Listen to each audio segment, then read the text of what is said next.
मथुरा में महाविष्णु यज्ञ की शुरुआत है, जिसमें प्रसिद्ध कथावाचिका जया किशोरी जी का कार्यक्रम है। 108 कन्याओं का सामूहिक विवाह है। क्या कार्यक्रम पूरा है, बताएं। 25 को 8 बजे कलश यात्रा हो, कन्या कलश यात्रा। नेशनल टीवी वाले भी और आप लोग भी रहेंगे, सोशल मीडिया के लोग सब कवरेज करेंगे। सबसे पहले 8 बजे कलश यात्रा है, तो भारी संख्या में कुमारी कन्या और महिला का कलश यात्रा हो। उसके बाद मेरा पूजा स्थल का जो शुरुआत होगा और उद्घाटन होगा। तीसरा, उसके बाद शाम 4 बजे जया किशोरी जी का प्रवचन होगा, जिसका लाभ लोग उठाएंगे। पहले दिन 3 ये चीज़ है, और रात में जो लोग रुकेंगे पहले दिन उनका व्यवस्था रहने का है, पूरा सुरक्षा के साथ, और खाना का व्यवस्था है। शादी सामूहिक विवाह का क्या? सामूहिक विवाह 2 तारीख को है, जिस दिन हमारा जग समाप्ति है, पूर्णावती है। किसी विद्वान ने कहा कि पूर्णावती दिन बहुत ही अच्छा है, और उसमें 1 बजे दिन से लेकर 5 बजे संध्या तक बेहतरीन मुहूर्त है। आपको एक बात बताते हुए मुझे हर्ष हो रहा है, क्योंकि हमारे सनातन में इसकी जानकारी नहीं है।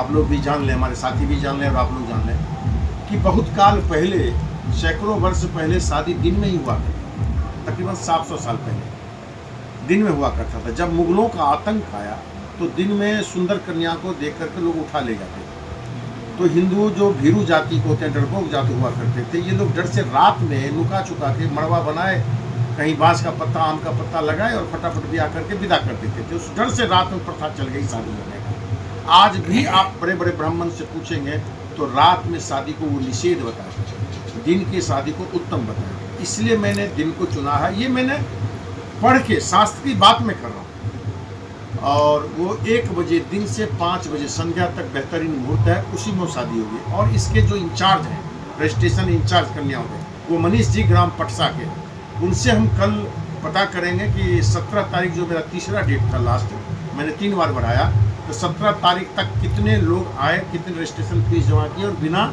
रजिस्ट्रेशन फी के कितने लोग आए, जिसको यज्ञ समिति पैसा दे। और उसके बाद उसका दहेज की व्यवस्था करना पड़ता है, और जितने की शादी होगी उसका कागज हमको ऊपर भेजना होता है। तो वो 2 तारीख को होगा। 108 हम लोग चाहते हैं। अब उनको हमने सुना है कि 250 से 300 रजिस्ट्रेशन उनको आया, लेकिन उसमें कुछ खामी क्या है कि किसी के पास केवल लड़की है, किसी के पास केवल लड़का है।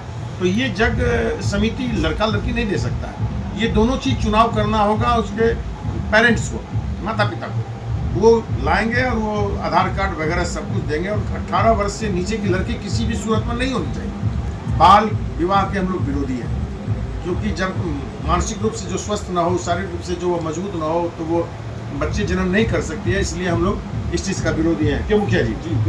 ये हमारे उपाध्यक्ष हैं, और ये हमारे सचिव जी हैं, प्रमाण मंडल जी हैं, बहुत हमारे सब मेन पीछे भी देखिए सारे कार्यकर्ता जो जग में भाग ले रहे हैं वो सब हैं। तो हमारा 108 जो कन्याओं की शादी, उसमें जितने आ जाए, हो सकता है ऊपर भी आ जाए, हो सकता है थोड़ा सा कम हो, वो मुझे कल पता चलेगा। उनका गरिमामयी तरीके से, बड़े ही शानदार ढंग से हम लोग उसके चुन के जो आदमी रखेंगे कन्यादान करेंगे।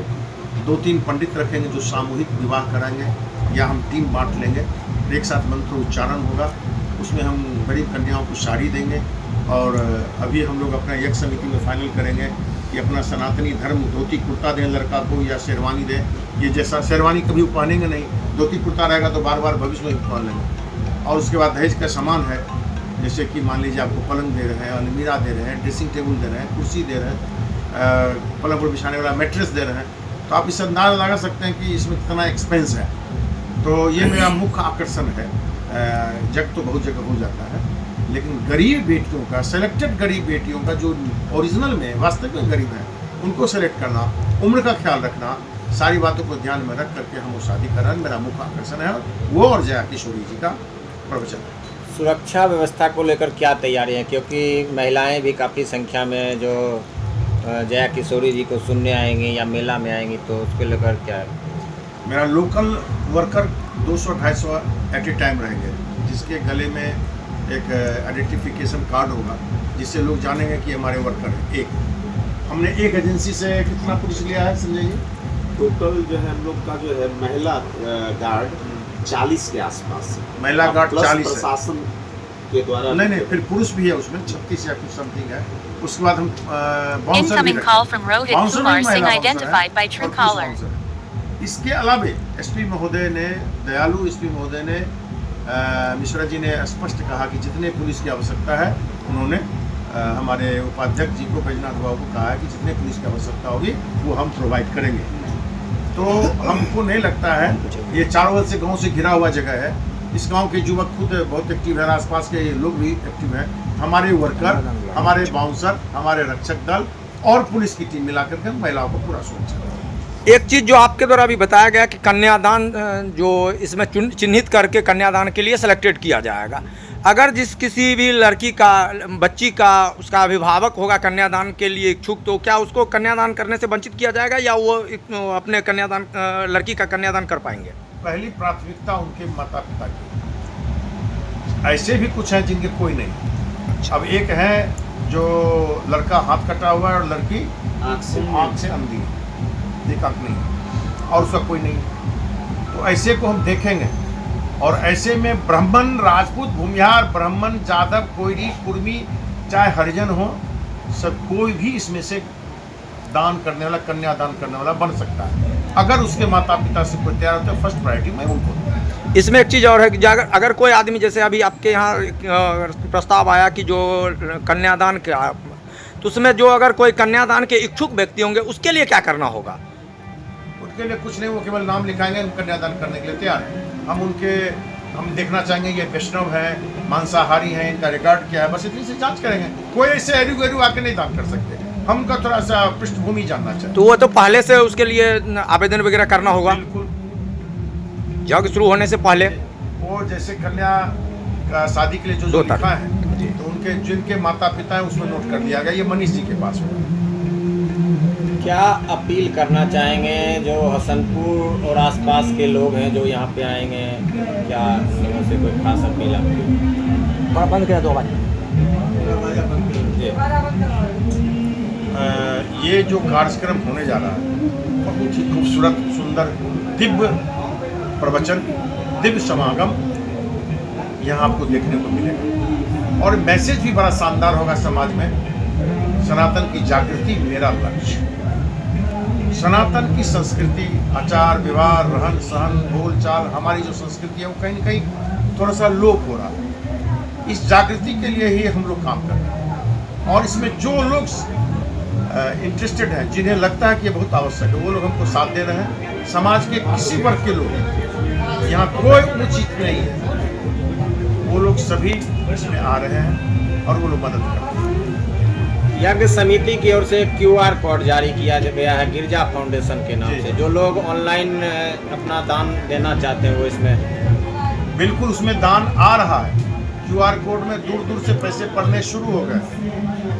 हमने उनका इंचार्ज संजय दास जी को बना रखा है, संजय गुप्ता को, जो प्रमुख हमारे हसनपुर के रहे हैं और अभी यज्ञ समिति के सचिव हैं। वो अपना डेली स्टेटमेंट चेक करते रहते हैं और देखते रहते हैं, बताते ना, उसी से हम बहुत लोगों को पैसा भेजते रहते हैं।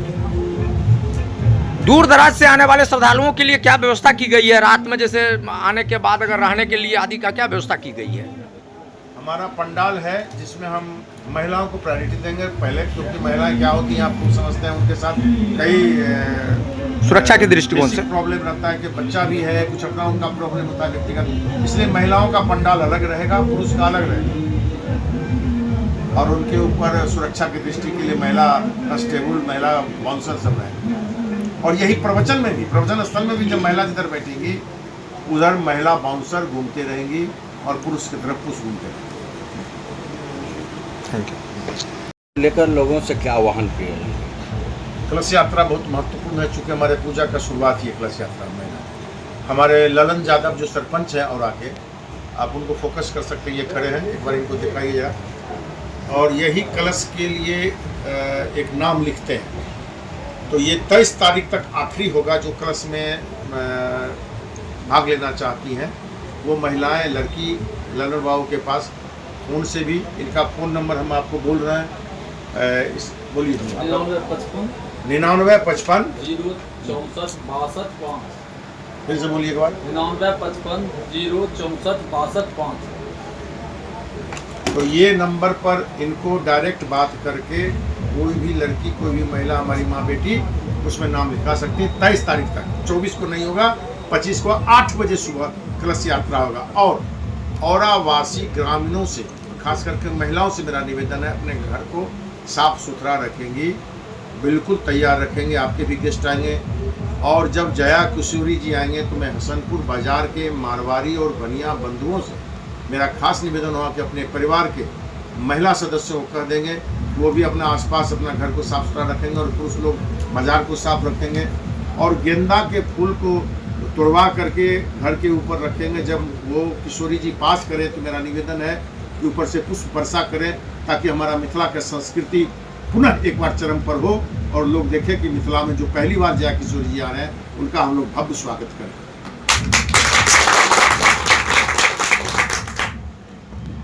जोरों पर है, क्या व्यवस्था है यज्ञ में? इस जग में जितना हमारा बाहर का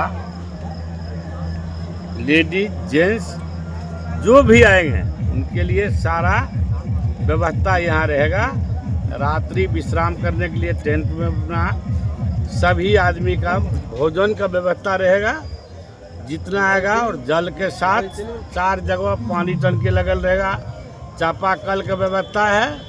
और पूरा उन लोग के सुरक्षा के लिए सरकारी से लेकर प्राइवेट पूरा व्यवस्था यहाँ रहेगा। अभी अब बहुत कम दिन बचा है यज्ञ शुरुआत होने में, क्या तैयारियां चल रही है अभी? मेरा लेटरिन भी, बाथरूम भी सब तैयार हो गया, पानी टंकी लगल है, रोलर लेकर हर एक जगह पर रास्ता सब चारों बगल से बनवा लिए, हर एक जगह टेंट सब जाना, लाइट सब लग गया।